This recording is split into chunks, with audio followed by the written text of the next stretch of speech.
अस्सलाम वालेकुम। मेरा नाम साई नवाज़ है और आपको साई मेडिकल लैब के अंदर खुश आमदीद कहते हैं। उम्मीद करता हूँ आप तमाम लोग खैर वाफियत से होंगे। हमारा आज का जो टॉपिक है वो है HbA1c। HbA1c यानी कि ग्लाइकोलेटेड हीमोग्लोबिन। आइए आज देखते हैं इस HbA1c के बारे में कि HbA1c है क्या।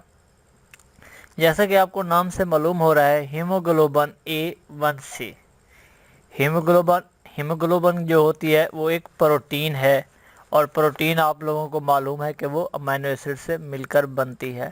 प्रोटीन के अंदर बच जाने वाले अमीनो एसिड्स के अंदर केमिकल रिएक्शन होते हैं। उस केमिकल रिएक्शन को हम नॉन एंजाइम केमिकल रिएक्शन कहते हैं। वो होता है जो बायोलॉजिकल एक्टिविटी को तब्दील कर देता है और बाद औक़ात इस एक्टिविटी को तब्दील नहीं कर पाता।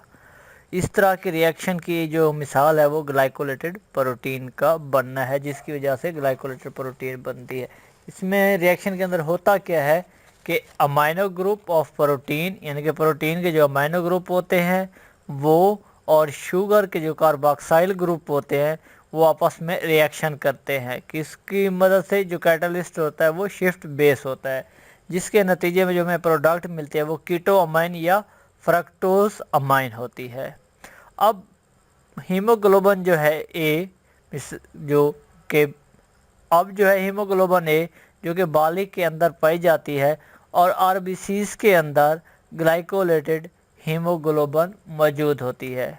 अब आरबीसीज का आपको पता है कि इसकी ज़िंदगी का दौरानिया जो होता है वो 120 दिन है।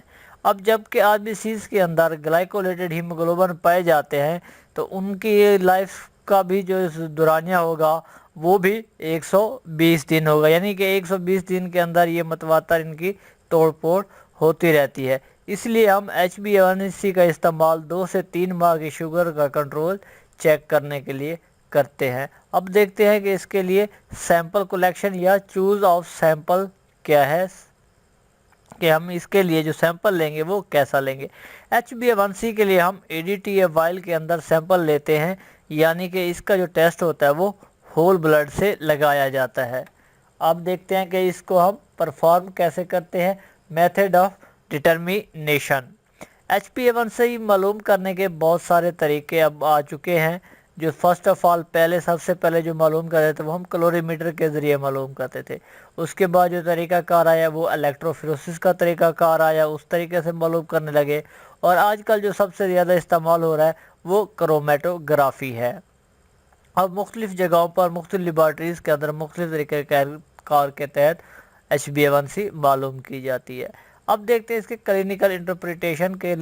इसकी इंटरप्रिटेशन क्या है। रैंडम या फास्टिंग ब्लड शुगर से हम दुरुस्त शुगर के मरीज़ का पता नहीं लगा सकते, इसलिए ऐसे मरीज़ जिनमें शुगर का पता न चल रहा हो तो उनका HbA1c कराया जाता है।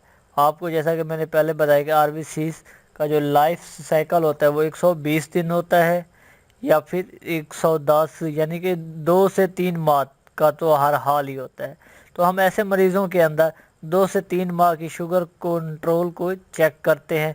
अगर HbA1c 10% से ज़्यादा होता हो तो हम मरीज़ को इंसुलिन इस्तेमाल करवाएंगे, और साथ में मुनासिब मेडिसन और ख़ुराक के ज़रिए हम उसकी शुगर को कंट्रोल करने की कोशिश करेंगे। HbA1c का टेस्ट करवा के शुगर के मरीज़ को वो कंट्रोल, उसकी जो शुगर है वो कंट्रोल में रखी जा सकती है और उसकी मज़ीद पेचीदगियों से भी बचा जा सकता है।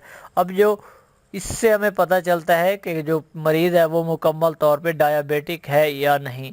अगर नॉर्मल रेंज है, अगर डायबिटिक नहीं है, तो उसकी जो HbA1c होगी वो 5.5 से लेके 6.5 या 6.6 तक होगी।